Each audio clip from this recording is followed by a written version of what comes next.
Aquest acte és per parlar de l'exposició Milico a Barcelona, 3 generacions, que és una exposició que hem pogut fer a través de l'amistat que hi ha amb la família Milico a través del temps.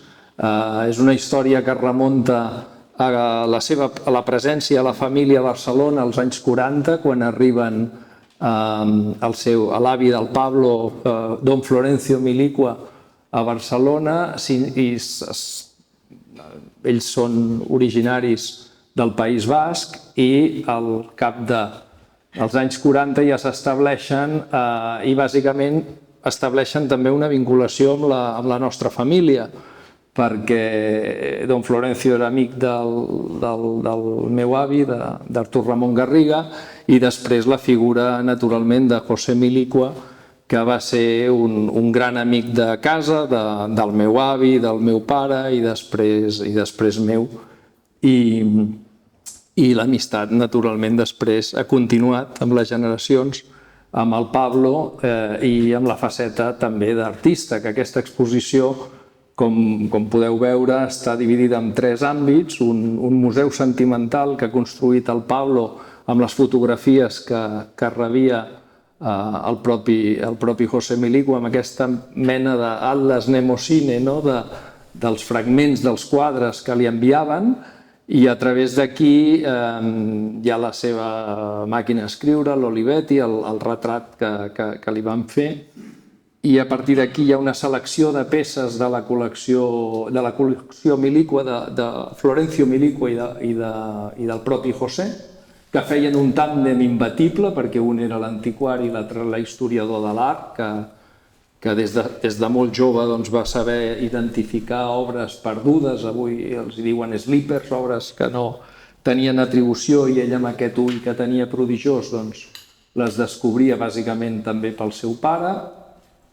I després l'exposició es tanca amb una petita monografia del Pablo Milico, que és un artista que treballa amb aquestes obres que ha fet bàsicament cap a l'any 2000 a Barcelona, quasi totes, quan ell va viure una llarga temporada a Barcelona, i que estan fetes amb aquests fragments de collage, de llibres antics, amb els que construeix unes arquitectures imaginàries, fantasioses, etc. Nosaltres hem establert també aquest acte d'avui com un homenatge bàsicament a la figura del José Milico, que és la figura clau en aquesta història, com a amic, com a historiador de l'art, com una persona que ha sigut important en aquesta ciutat, decisiva en la seva faceta de professor, de docent i d'amic de molts dels que avui també estan a la sala, i per tant aquesta conversa tindrà un temps limitat, d'una mitja hora màxim, i després ens agradaria que els que estigueu aquí, que heu conegut i que sou amics, molts d'ells, i deixebles del propi José Milico, també poguéssiu donar testimoni en aquest acte, que és un homenatge en tant que José Milico va néixer per aquelles coincidències del destí el 12 de maig de l'any 1921, o sigui, avui tindria 103 anys, i va morir el 21 de maig de l'any 2023. Ai, perdó, 2003, és 13, és a dir, ara faria 10 anys. Hi ha un joc quasi de capicua entre les xifres, entre el 12 i el 21, sempre de maig, que és una mica també en el temps que hem fet aquesta exposició.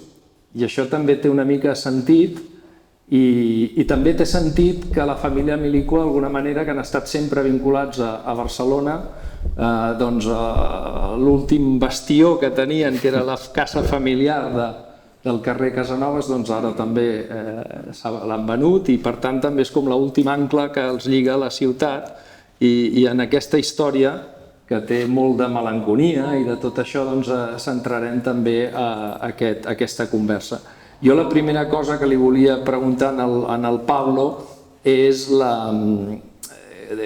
de alguna forma la influencia que ha tenido el trabajo de tu tío José en tu obra, y esta relación de alguna forma cómo se ha ido captando en las cosas que tú has ido trabajando como artista y también has ido escribiendo, y esta figura que para todos fue tan importante, ¿cómo te ha influido directamente a ti más allá de las cuestiones de tipo familiar, ¿no?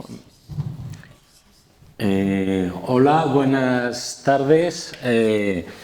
Bueno, respondiendo a esta pregunta, la relación principal que se establece en mi quehacer artístico y a través de mi tío y de mi abuelo es que yo pues me crecí entre antigüedades, libros de arte y antigüedades en un ambiente que yo entonces que de niño pensaba normal, pero que era superpoblado de obras antiguas, de imágenes que conformaban una atmósfera un tanto siniestra. Muchos eran cuadros religiosos y la casa de tanto de mi madre como la casa de aquí de Barcelona eran también un tanto casas almacenes de obras. Y eso siempre ha tenido una influencia en mí, ¿no? También el tener una información, un acceso a información de la historia del arte desde una edad más o menos temprana también hace que uno no pueda ser un artista, digamos, brut, no puede ser un artista salvaje y con un ojo ingenuo, que digamos esto a mí me gustan este tipo de artistas mucho. Me gusta mucho el arte brut. Yo no he podido ser un artista brut porque nací en este ambiente ya historiado. Entonces existe una conexión con la historia previa, con la historia del arte y con el pasado que siempre se ha visto en mi obra, pero cada vez más. De hecho, las obras que aquí presento, que están hechas en su mayoría cuando estuve viviendo aquí, tenía el estudio en la calle Lluna, en el Raval. Estas obras son como atemporales o buscan o resultan ser como anacrónicas. Buscaba también una atemporalidad en las imágenes en blanco y negro, en las fotografías que resultan como antiguas, en el uso de perspectivas y paisajes que hacen referencia al arte del Renacimiento, a los paisajistas flamencos, a los grandes artistas, los grandes maestros como Bruegel, como Patinir o el Bosco. Entonces, pues bueno, yo he tenido siempre una influencia muy fuerte del pasado. Esto es lo más remarcable que puedo decir. Pero luego, claro, centrándonos en la figura de José, él naturalmente viene aquí con 20 y pocos años y empieza pues sus estudios aquí en Barcelona, de donde él es discípulo de Vicens Vives. Vicens Vives luego se enteró él más tarde que llegó a decir que era el alumno más inteligente que había pasado por sus clases, ¿no? E incluso con Vicens Vives él tiene un momento de una cierta confrontación porque es cuando le dan la beca para ir a Italia y tenía que perderse pues, cursos universitarios y le tuvo que explicar naturalmente que se iba porque era una oportunidad única para alguien. Además estamos hablando de la España de los años 50, poderse ir a Italia, que él siempre explicaba que fue un viaje fundacional, pero fue un viaje muy complejo porque se tenía que pedir unos permisos especiales y salir de España en ese momento era algo complejo. Naturalmente, ese viaje del 50-51, que lamentablemente los cuadernos que él escribió durante el viaje se han perdido. existían unas notas que él había hecho y no sabe dónde están. Pero en ese viaje es cuando tiene uno de los momentos quizá más fundacionales o más reveladores de su trayectoria como historiador del arte, que es cuando conoce a Roberto Longhi de una forma absolutamente casual, que esto en los años 50 parece hoy imposible, pero pasaba, que ibas a ver la exposición del Palacio Real en Milán de Caravaggio y allí estaba Longhi. Y él no lo reconoció, se puso a hablar con un señor y después de alabarle, creo que era un cuadro de Velázquez, La Riña en la Embajada de España, le dijo: he leído las crónicas de Longhi, están muy bien y yo soy un joven investigador y creo que tiene razón, y Roberto Longhi sono yo. Y a partir de aquí se forja una relación maestro-discípulo que va más allá, porque es una relación de amistad que va a perdurar a lo largo de toda la vida, ¿no? Entonces, esta faceta de un José, digamos, que ha tenido la oportunidad de viajar y de conocer la Italia de ese momento con todo lo que eso representaba, naturalmente luego, al llegar aquí, ya en la década más de los 60 y tal, pudo implementar todo esto desde un bagaje extraordinario que muy poca gente tenía.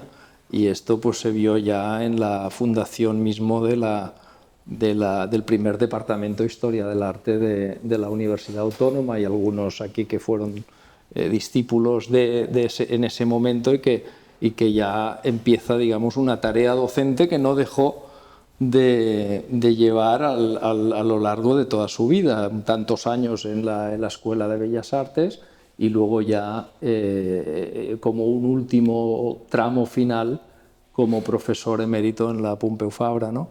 De ese José de docente me gustaría un poco también tu visión de cómo, porque tenía como una doble cara, ¿no? Tenía esta cosa de profesor, digamos, para audiencias de estudiantes, y luego esta cosa tan increíble, los que lo pudimos vivir, del tête à tête, ¿no? Cuando lo ibas a visitar a su casa y se establecía una cosa casi muy especial de relación con su forma de entender no solo el arte, sino también la vida, ¿no? Porque en José estas dos cosas iban muy imbricadas. Me gusta mucho en el texto que hemos escrito para el cataloguito que tú explicas esta visión hedonista de él, ¿no? Que me gustaría mucho que la desarrollases, porque creo que es fundamental para comprender el personaje. Sí, una de las cosas, aquí hay dos cosas que me gustaría tocar. Una era que José siempre fue muy didáctico, era un hombre muy didáctico en su manera de hablar de cualquier cosa.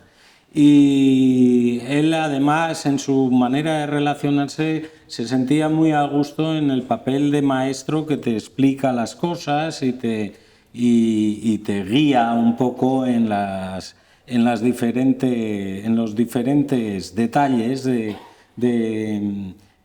incluso en detalles históricos de cómo se habían, tomando un café, cómo se había desarrollado las diferentes máquinas de hacer café, o cosas que no es que sea la historia del arte, sino que le llamaban la atención muchos temas muy variados. Y luego una cosa que es muy distinta a cómo actualmente entendemos un erudito, que sería casi un ratón de biblioteca, por llamarlo así, o un estudioso. A él le gustaba la idea del hombre de gusto. Él hablaba más que de connoisseur, que utilizamos, tú has utilizado esta palabra alguna vez. Él hablaba del hombre de gusto, del tener gusto, del buen gusto. Él le gustaba vestir bien, le gustaba comer bien, era un buen gastrónomo y bueno, le daba mucha importancia al buen gusto en una acepción muy amplia de las cosas. Ya digo que en su idea de la historia no solo era historia de cómo se había desarrollado el arte o la historia del arte, por lo que él es conocido, sino que también tenía un cierto interés sobre cómo se habían desarrollado la historia de la tecnología, por llamarlo así. Ahora me he acordado del ejemplo de las máquinas de café porque una vez tomando café me dio una charla impresionante sobre este tema. De hecho, él coleccionaba y llegó a tener unas cafeteras de plata de Martínez, que eran un poco del platero este del siglo XVIII, que eran pues unos protoinventos de máquina de café, sí. Y bueno, y daba importancia como las copas, cómo se servían, qué tipo de copas, como los diferentes rituales de la mesa. Estas cosas le llamaban mucho la atención y además las explicaba muy bien, sí. Sí, toda esta faceta que hablas hedonista o de un poco epicúrea, ¿no? De la vida, de entender celebrar la vida en muchos sentidos, todos los que lo conocimos evidentemente era así. Luego hay toda la faceta suya que a mí me ha interesado mucho como escritor, es decir, él es un hombre que publicó muy poco. De hecho, tiene un solo libro publicado como tal, una guía de Palencia Monumental, que fue un encargo de los años 50. Y luego hizo muchísimos trabajos para Archivo Español de Arte, para Goya, para Paragone, es decir, artículos largos, y se movía muy bien también en la ficha como catalogación. Y luego hay todo un trabajo más silencioso, pero importantísimo, que son todas las voces que él escribió y corrigió para la gran enciclopedia Larousse y otros proyectos de historia, de la gran historia del arte que publicó para Planeta, etc. Pero esto lo hemos hablado otras veces, tú y yo, que es digamos, afán por la perfección en lo que escribía, lo que él siempre recomendaba, esa famosa sentencia de Horacio, ¿no? El labor limae, el limar el texto casi a la extenuación. Pero es que yo no he visto a nadie que llegase a estos límites, porque cuando falleció y vimos los papeles, ¿te acuerdas que habían artículos escritos 20 veces y que una vez publicados los corregía? Es decir, este anhelo de perfección posiblemente, o de insatisfacción en no tener el texto perfecto con todo perfectamente encajado, posiblemente explica la razón por la cual alguien de esta capacidad intelectual y de estos conocimientos vastísimos publicó tan poco. Y publicó tan poco de una forma que sorprende, porque los otros historiadores de su tiempo, yo creo que en España el único comparable de su generación es Pérez Sánchez, publicaron muchísimo más. ¿No te parece que sería una de las razones? Pues sí, yo achaco mucho a esa razón el que José no fuera mucho más fecundo en su obra literaria o en su obra analítica o histórica. Él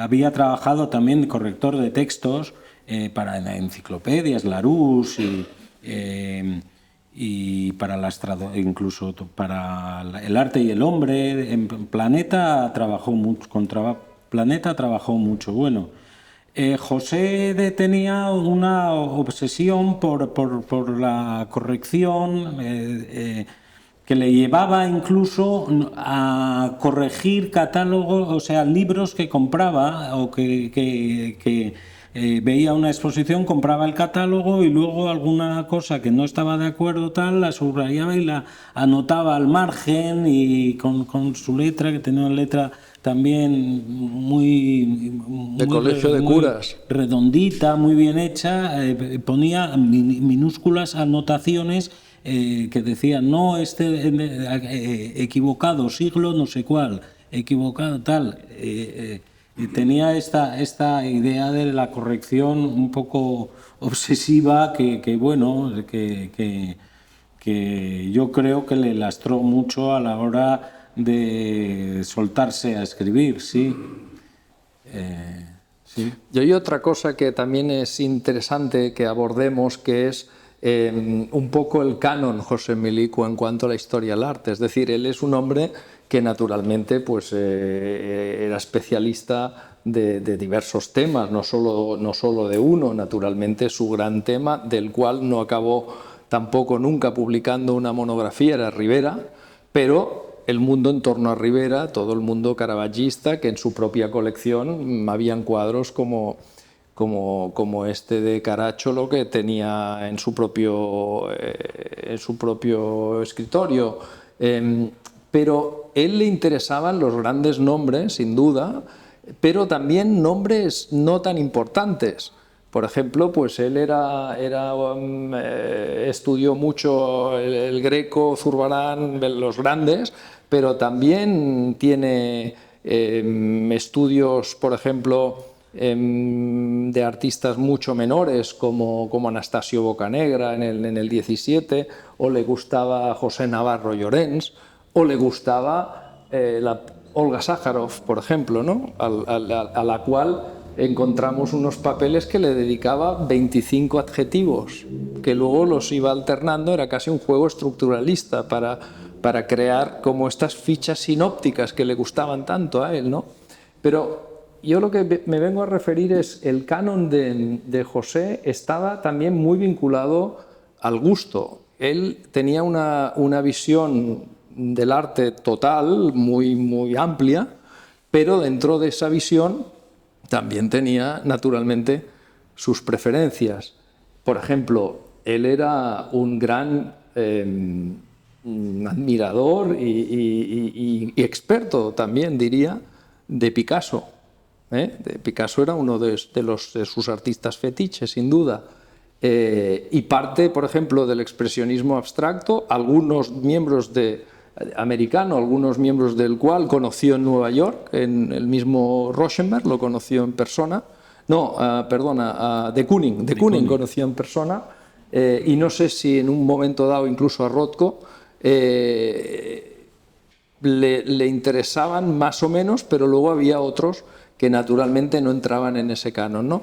Eso sí que me gustaría también tener tu visión, el ángulo en el que crees que se movía su estética personal, porque en el fondo era la historia del arte, del gusto que él tenía, ¿no? que él apreciaba más.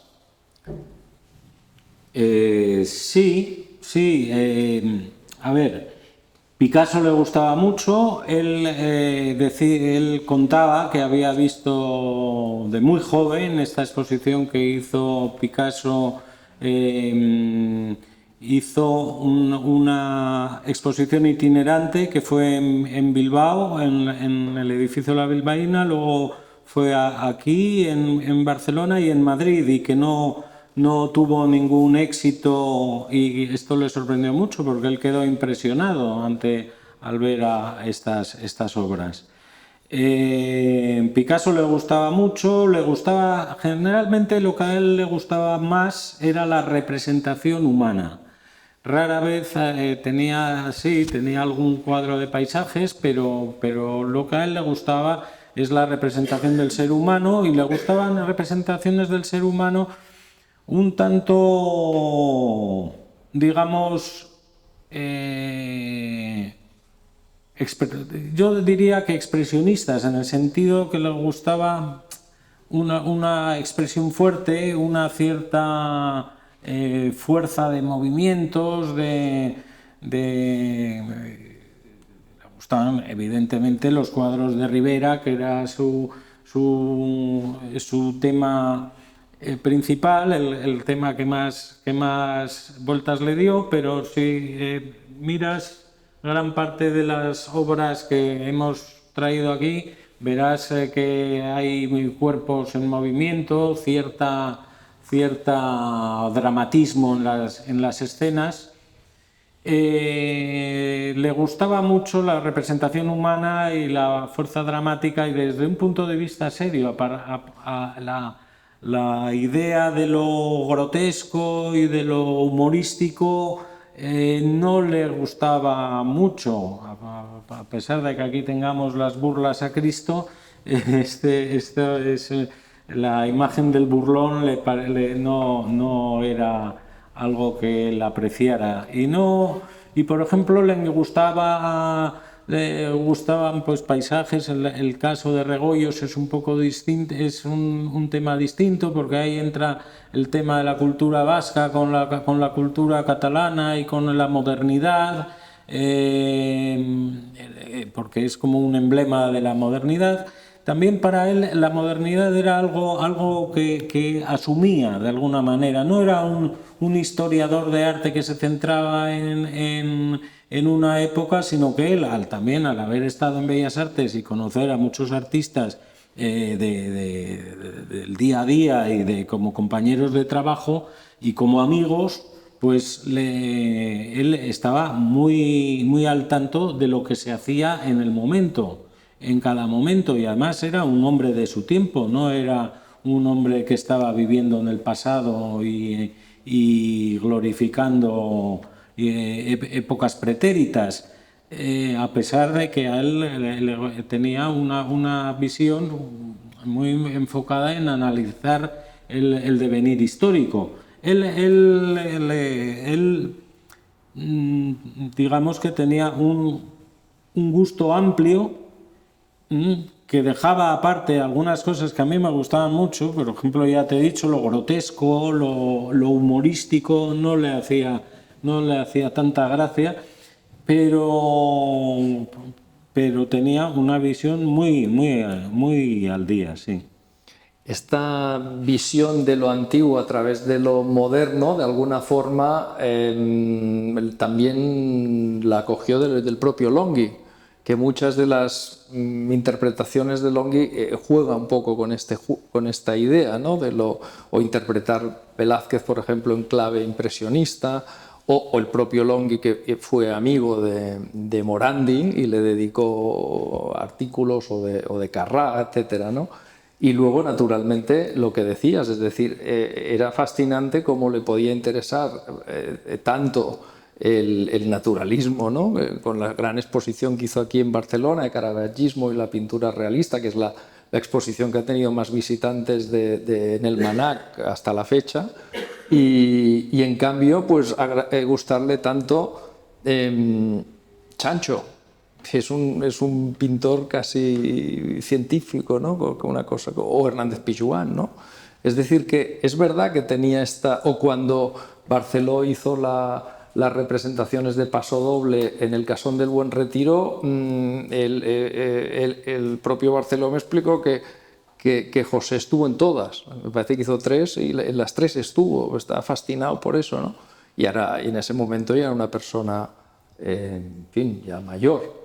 Porque este es otro tema que no hemos tratado, que es muy importante tenerlo en cuenta, que José Milicua, desde 1993 hasta prácticamente su fallecimiento, fue patrón del Museo del Prado, en la permanente del Museo del Prado, que fue como un final espectacular a su vida como historiador del arte.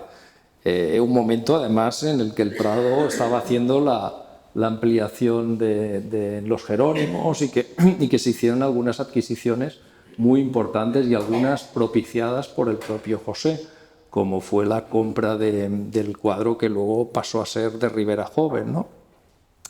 O como descubrimientos como el que hizo de Latour, etcétera. Es decir, él en Madrid dejó un sello importante, y luego estaba muy satisfecho de estar en esta especie de jubilación dorada que le representaba formar parte de este equipo en un momento en el que estaba también un gran amigo suyo como era Miguel Zuaza, ¿no? O sea, esta etapa del Prado también, ¿cómo la ves tú? Hombre, el Prado tiene esta cosa sacral del templo del arte que a José le gustaba, esta idea esta idea clásica y jerárquica en la que el arte ocupa un lugar casi sacro, ¿no? Esto pues bueno, entra dentro de esta idea por la que no le gustaba el arte que comentaba antes, el arte burlón o el arte hecho con materiales pobres. Él tenía esta idea del arte como algo alto, algo casi ideal, algo sagrado. Barceló, él lo conoció a través de estas actividades y para él era un poco un nuevo Picasso. Le daba este valor de un artista en el sentido del arte que él le parecía que tenía Picasso, del genio creador, así un poco animal o como que surge así del interior, del inconsciente, casi una cosa racial del artista que lo lleva en su naturaleza. Que con Barceló justamente se conocieron mucho antes, porque Barceló estuvo muy poco, apenas un mes en la Escuela de Bellas Artes, cuando venía de Mallorca, y recuerda que uno de los únicos profesores, porque luego ya se fue, que le impactaron fue José. Y luego es algo que luego él ha mitificado de alguna forma, ¿no? O sea, lo he ido explicando mucho, que José fue un único, uno de los poquísimos profesores que allí había que le habían de alguna forma marcado y que los otros no, y por esto se fue. Luego se reencontraron en ese momento del paso doble en estas representaciones que hizo en el Prado, ¿no? Bueno, yo no sé si hay alguna cosa que quieras añadir antes de dar la palabra a los que queráis participar, porque de hecho esto es un homenaje a la figura básicamente de José Milicua, aunque hay un antecedente que es Florencio y luego un antecedente y una continuación contigo, pero de alguna forma hoy también celebramos este homenaje más que reconocido a la figura de Milicua, y muchos de los que estáis aquí lo conocisteis, fuisteis amigos o discípulos, y por tanto creo que es hora de los que queráis intervenir, pues encantados en compartir vuestro testimonio. Yo tengo una anécdota que era muy joven, Artur, que me gustaría que seguro que te acuerdas. Allí fuimos al Museo del Prado con José, y cómo delante de los cuadros de Rivera, cómo nos los explicaba. A mí me llamó mucho la atención cuando decía: mira, Mónica, fíjate cómo las uñas de los dedos están todas sucias, y eso es muy significativo de Rivera. Y quería, si desde este valor así más humano me podías añadir algo. Te tengo que recordar que la primera vez que tú y yo vimos a José Milicua fue detrás de una cortina. En casa de los abuelos hacíamos unas pequeñas representaciones de teatro y José, que era amigo de la familia, pues estaba allí. Y esa es la primera imagen que tengo yo de él. Luego, naturalmente, pues lo tratamos muchísimo todos, ¿no? Nuestro padre sobre todo, el abuelo, él recuerdo ya a nivel ya más anecdótico, familiar, que en la casa de Sitges pasó un verano y todos se iban naturalmente a la playa y él se quedaba cerrado en el estudio que tenía mi abuelo, porque ese verano se había obsesionado en leerse Guerra y Paz. y entonces estaba allí completamente concentrado en su lectura. Y luego, naturalmente, pues todos estos viajes que pudimos hacer con él y ver los museos con él, pues naturalmente era una experiencia única, porque hacía esta cosa que muy bien explicabas tú de profesor, pero en el sentido de hacerte participar, de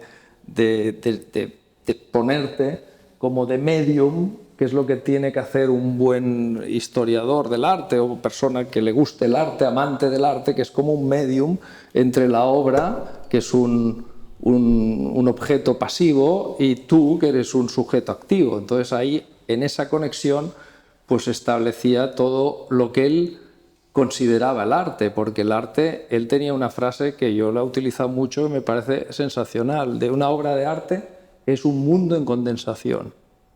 Y él tenía esa capacidad de desvelar ese mundo, ¿no? A través, yo te diría que mucho mejor en la distancia corta que no ante grandes auditorios, porque era un hombre tímido y se notaba cuando hablaba ante grandes auditorios. En cambio, en la distancia corta era todo mucho más fácil para él y mucho más fluido.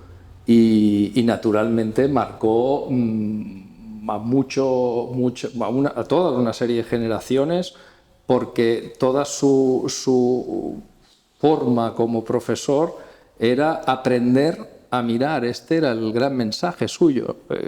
Él tenía yo seguí como oyente las clases que daba en la Facultad de Bellas Artes, cuando yo estudiaba Historia del Arte, que era cómo mirar un cuadro.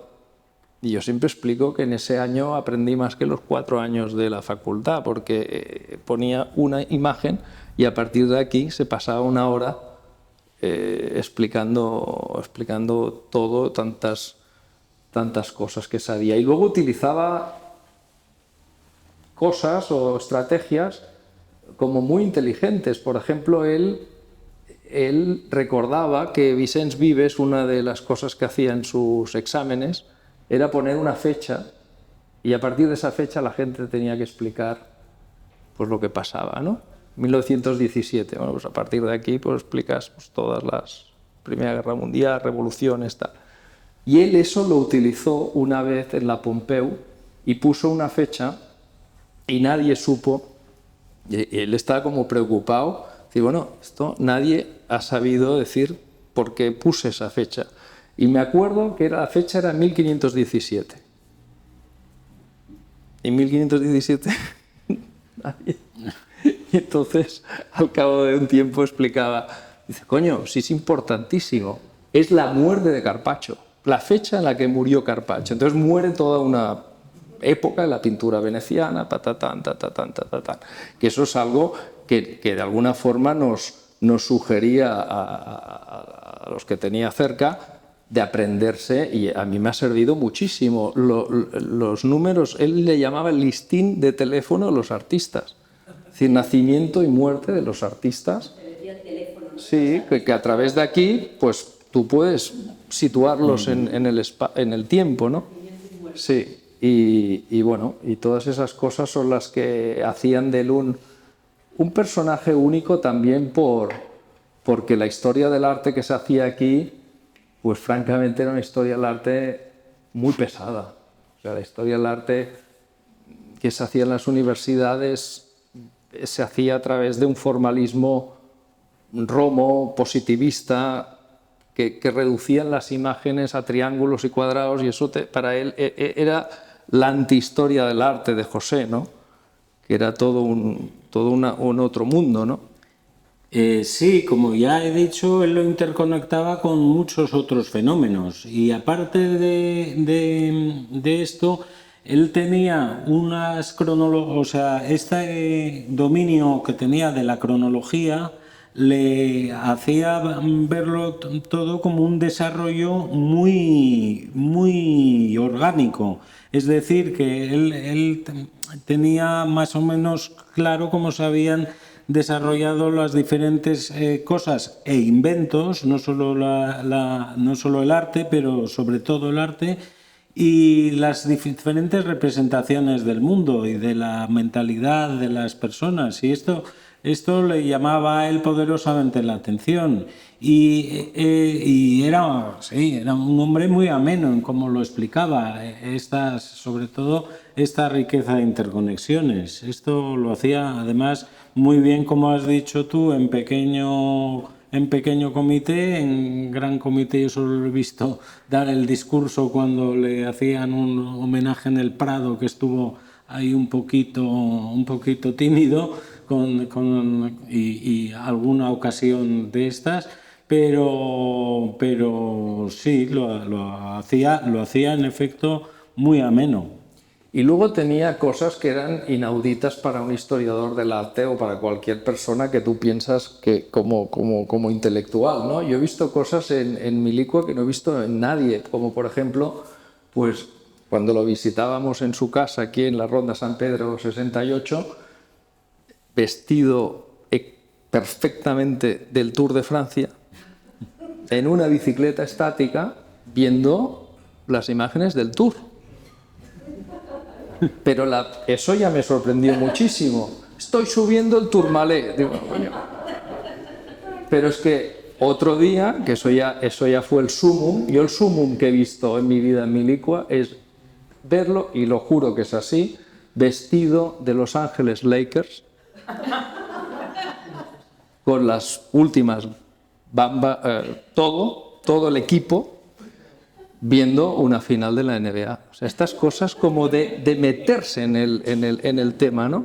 Entonces yo creo que era un hombre que todo lo hacía así, ¿no? Tenía esta pasión por la vida, el arte era una cosa más, pero oye, cuando falleció, ¿cuántos frascos de colonia tenía? O sea, el gusto por el lujo, el lujo en el buen sentido de la palabra, todo, la cosmética, era un hombre muy presumido, muy seductor, en fin, un personaje absolutamente único y que bueno, y que no tiene parangón con nadie que haya conocido.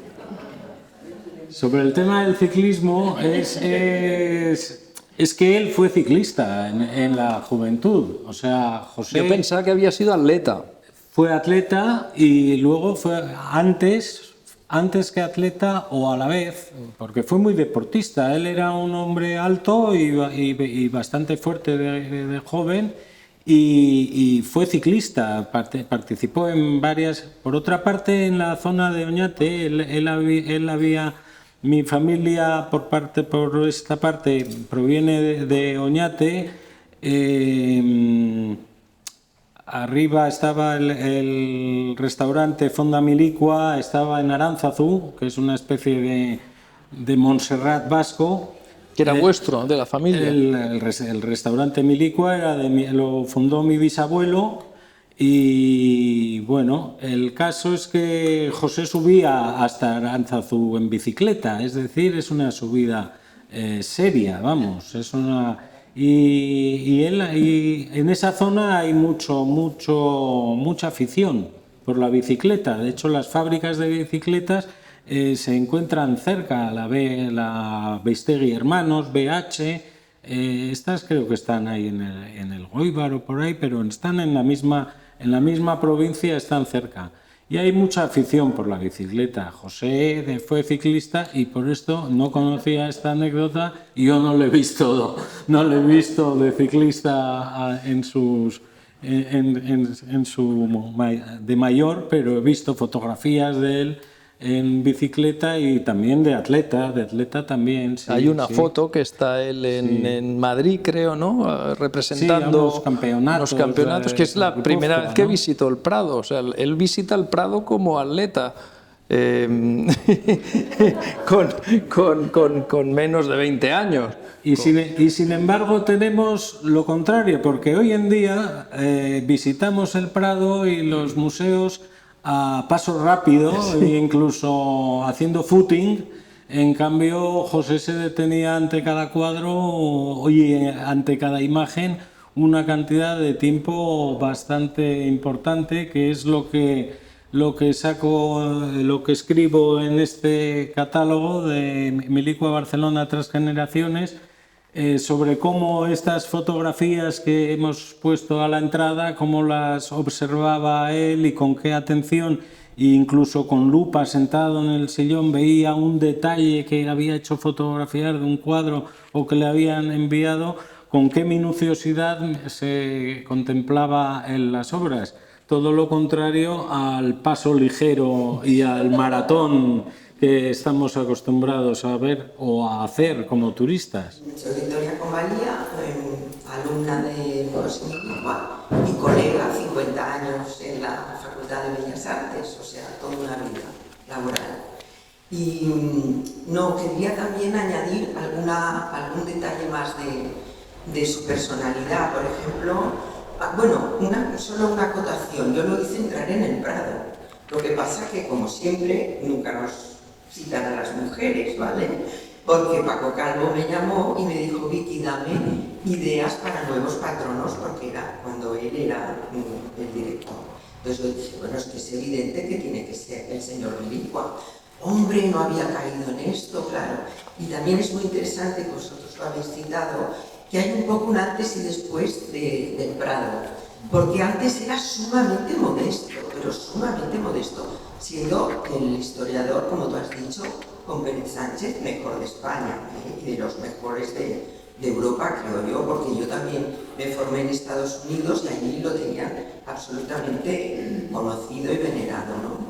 Y entonces, en esta modestia también hay otro aspecto que me gustaría resaltar, que es que no era nada machista. O sea, ahora hablo como historiadora de arte mujer. Por ejemplo, nos hablaba de la Mina Gregori y nos atendía igual a las mujeres que a los hombres. Y bueno, yo me hice historiadora de arte por él. O sea, yo quería ser socióloga o psicóloga o cualquier cosa de letras, pero al contacto con José en el curso de la Autónoma, realmente se me abrió un mundo. Porque allá es donde él realmente igual hablaba de Rivera que de Tapies, que también le gustaba mucho Tapies, hay que decirlo, Picasso, todo esto que habéis citado. Los gustos de mi abuelo no los conozco muy bien. He de decir que falleció mi abuelo cuando yo tenía 16 años, o no sé si ni siquiera si los había cumplido, y no le llegué a conocer bien. Yo le conozco pues como una especie de patriarca anticuario que buscaba cuadros antiguos. Mis primeras visitas en Bilbao, él iba a menudo a Bilbao, visitaba a otros anticuarios, entonces eran como cuevas misteriosas para mí las tiendas de los anticuarios. Y mi abuelo para mí era un poco el personaje patriarcal que me introducía en ese mundo. Él era un hombre pues muy circunspecto, se podría decir, serio en casa. Se puede decir que él era muy aficionado a los toros, y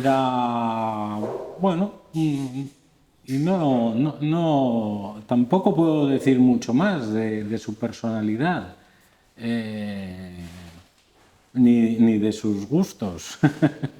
Sí, porque realmente él, esto lo apunto en el librito este que hemos publicado, que por cierto hay que felicitar aquí a la galería cómo ha quedado, porque estoy muy contento. ¿Y a la diseñadora? María. Gracias. Gracias, ha quedado muy bonito, muy bonito. Y lo apunto aquí, que Florencio dejó gran parte de la colección como cosas que él compraba para revenderlas, más que como un coleccionista, que José sí que era coleccionista.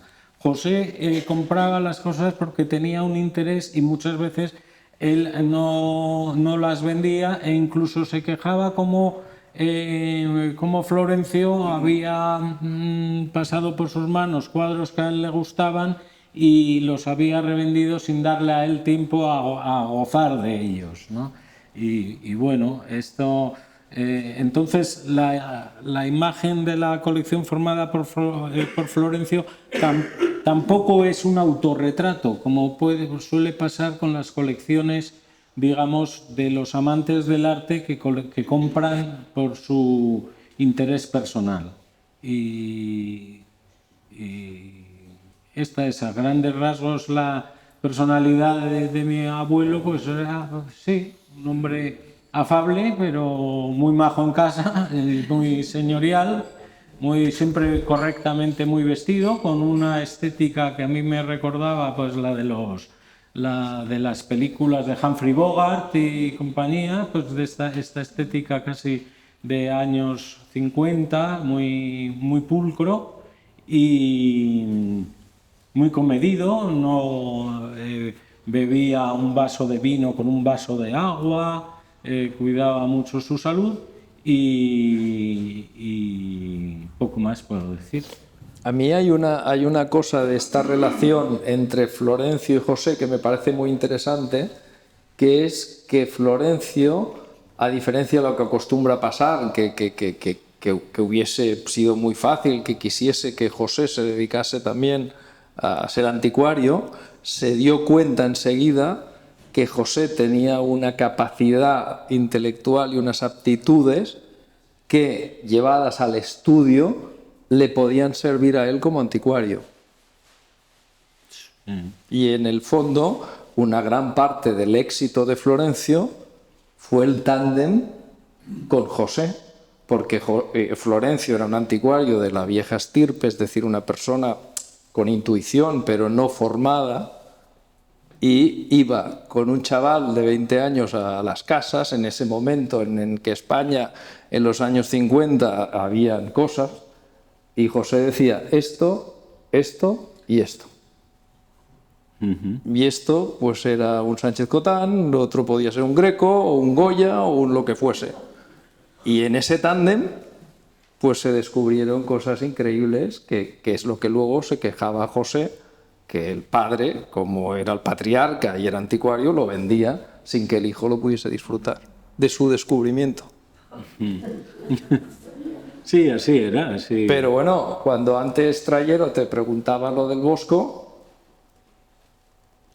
Pues sí, descubrieron un Bosco, sí. Pues en esas visitas... Hubo un cuadro del Bosco que salió la foto. Que salió aquí la foto entre estos. Hubo un cuadro, una pequeña tablita que era un San Cristóbal, que yo la he visto siempre en foto. Yo no había nacido cuando hicieron ese descubrimiento, que debió de ser, además se quejaba a José de visto y no visto. Preguntaba por el Bosco, porque tú, con 12 años, tu abuelo, Lorenzo, te regala un libro del Bosco. Sí. Yo me refería a ese libro. No, yo lo he atado. Sí. Me refería a esto. Ese libro en concreto es un libro de Grafeto Seví, que es de la editorial Labor, que todavía lo conservo, aunque está hecho una pena. Está que se cae a cachos, pero todavía lo conservo. Y bueno... fue un regalo que me hizo porque coincidimos en una librería, no recuerdo bien, creo que fue en Zaragoza, en un viaje que de Bilbao a Barcelona, porque paramos en Zaragoza y yo era muy joven, o sea, tenía 12 años, 13 a lo sumo. Y me acuerdo bien que estuve mirando libros y me vio con el libro del Bosco, que yo estaba mirando el libro del Bosco. ¿Te gusta ese tal? Te lo compro. Y así fue. No es que él buscara ese libro para dármelo a mí ni nada. Fue una cosa casual que le hizo gracia que yo estuviera, mientras él estaba hablando con su amigo, estuviera muy entretenido en una esquina mirando con mucha atención las ilustraciones, que son pequeñitas y en blanco y negro, además. No son unas ilustraciones así grandes a todo color. No sé si hay alguna pregunta más o... Sí, que no sé, igual me escuchas. No, que siguiendo con Florencio, que me llama la atención que en el tríptico ponéis que había sido apoderado taurino. Quiero saber si era una cosa profesional o esto puntualmente que era un... No, esto fue una exageración mía. Yo creo que ha exagerado Arturo aquí, porque no... Yo lo había oído a nivel de casi tradición oral en la familia, que él, pero hoy me lo has desmentido. Yo no lo creo, vamos, y al final... yo no lo creo. Él era muy aficionado. Sí, no, todo aficionado en algún momento ha apoyado a algún chaval que... Sí, y tú me comentabas que lo podrías explicar ahora, esta imagen de niño de ver a los toreros. Sí, él además era muy fan de determinados toreros y le seguía en las giras así que hacían. Entonces yo me acuerdo, un recuerdo así que tengo de niño que ahí yo era más pequeño todavía, que me llamó mucho la atención. Es en un sitio así, no recuerdo si sería Murcia o era en Levante, y habíamos ido con mis padres y yo de vacaciones en verano, en septiembre creo que sería, bueno, y cerca había una corrida de toros y vino mi abuelo, y entonces nosotros fuimos a la capital de la provincia a ver a mi abuelo y a ver la corrida de toros. Pero fuimos al hotel y ahí estaban los toreros y estaban los monosabios. A mí me gustaba mucho por la palabra monosabios, y los picadores con esos trajes tan bonitos, y los picadores y tal, y que niño, deséanos suerte y tal. Y yo ahí me sentía como el niño Jesús y les daba mis bendiciones, pero esto venía del trato que tenía él, que era muy aficionado a determinados toreros. Me acuerdo que en la última fase de su vida, cuando yo ya me acuerdo menos vagamente de algunas cosas, le gustaba mucho uno que se llama Dámaso González.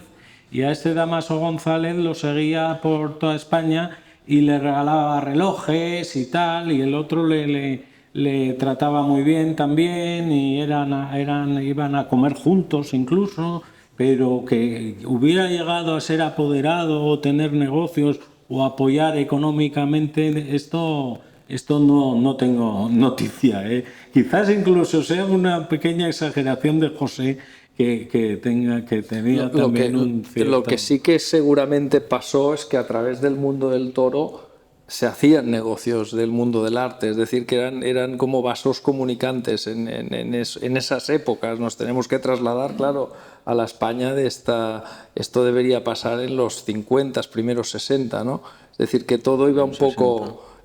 había ahí bueno, y que esa idea de que él pues salía del País Vasco y hacía la tournée con los toreros, eso sí que se había hablado, y que posiblemente pues también Barcelona fue uno de estos destinos que en ese momento era una plaza importante, y que a través de aquí también conoció gente, y la familia se acabó instalando, ¿no? Porque la idea de instalarse en Barcelona, ¿de dónde surge en los 40? Pues no lo sé, y ahí ahondamos en partes de mi historia familiar que no conozco muy bien, cómo se produjo también la separación de mi abuela y de mi abuelo, porque dejó a las mujeres con la pequeña tiendita de joyería en la calle Videbarrieta, en el casco viejo de Bilbao, y él se vino primero luego con José a Barcelona. Y él también él se llama Florencio, tenía un gusto por Italia, le gustaba, pero no cómo se produce esta especie de divorcio, que luego no era porque él iba a Bilbao a menudo y visitaba, y ahí estaba mi abuela, y vamos, y realmente pues no... Y tu madre debía estar. Y mi madre estaba en Bilbao. Ella no vino aquí. Ella no vino aquí. Y bueno, esto yo no lo sé si esta separación fue que se divorciaron, se llevaban mal o lo que fuera, pero se produjo, y y sin embargo pues siguieron toda la vida. Hombre, mi abuelo era un hombre muy de derechas y posiblemente la idea de divorciarse o lo que sea pues no le gustaba. Y a mi abuela, por otro lado, no le parecería eso muy práctico. Eran ya mayores, además. Y no, pero sí, fue así. No sé muy bien. No conozco esos detalles en profundidad. Además, yo distaba mucho de haber venido al mundo en esa época. Sí. Muy bien, pues, Vicky. Luego, como anécdota, diré que ya sabéis, aquella que de joven se hizo una apuesta y se tomó 23 huevos fritos. O sea, que era una persona que no solo le gustaba comer, sino que luego cuando era mayor ya no cenaba, pero de joven, vaya uno. Sí, tenía una especie de obsesión con las dietas y yo nunca lo entendía porque se pegaba los grandes atracones y luego se pasaba una semana con el Biomanán, ¿te acuerdas? Sí. Y casi con sueros y cosas raras y tenía un cierto desorden en el tema alimenticio que hoy cualquier dietista estaría absolutamente en contra. Pero ese tipo de apuestas siguen existiendo mucho en el País Vasco, eso a ver quién se come no sé qué y bueno, esta idea como de gargantúa, ¿no?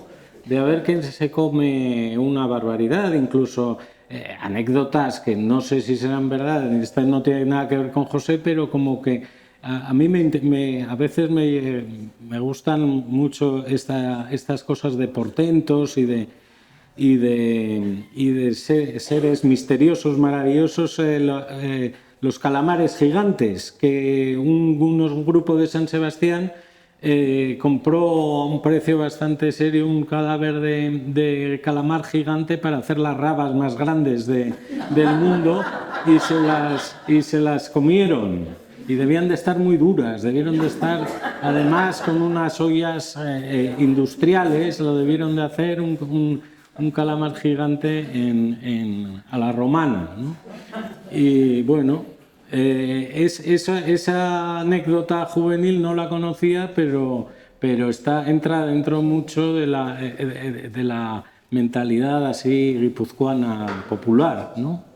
Era muy obsesivo y una cosa que le gustaba también era fechar los cuadros a través de este orden que él hacía cronológico. Me acuerdo en una sala del Metropolitan de Rembrandt que me dio una lección magistral de cómo fechar Rembrandt según los estilemas, ¿no? Desde el inicio al final.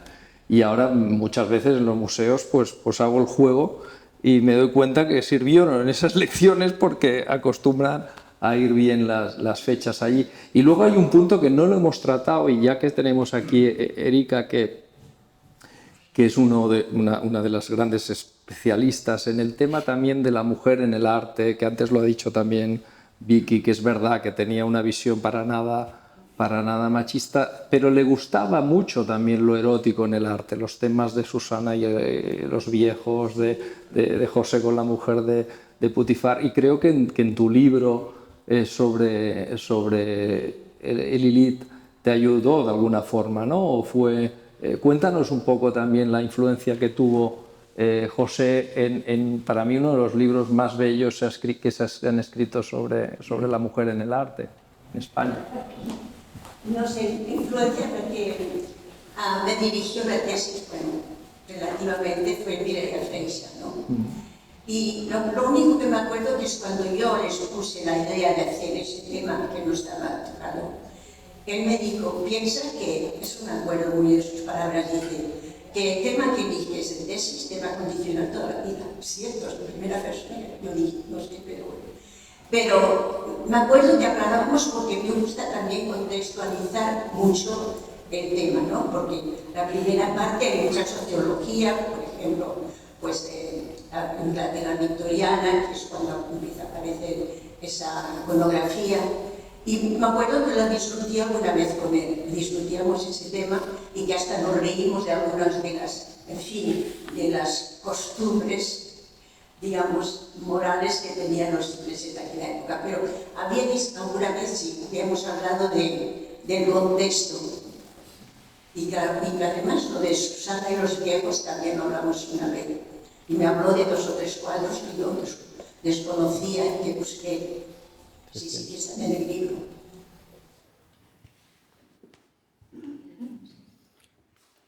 Bueno, pues creo que si no hay más preguntes lo dejamos aquí. Moltes gràcies a tots per haver vingut. Crec que ha sigut un debat i un homenatge a la figura de José Milicua i a la família Milicua, també a Florencio, don Florencio i al Pablo. Gràcies a tots per haver vingut i ara abans d'acabar dir-vos que el catàleg que hem editat doncs avui el teniu per tots i ara qui vulgui acompanyar-nos hi ha un petit refrigeri preparat i podem continuar de forma més informal aquesta xerrada. Moltes gràcies.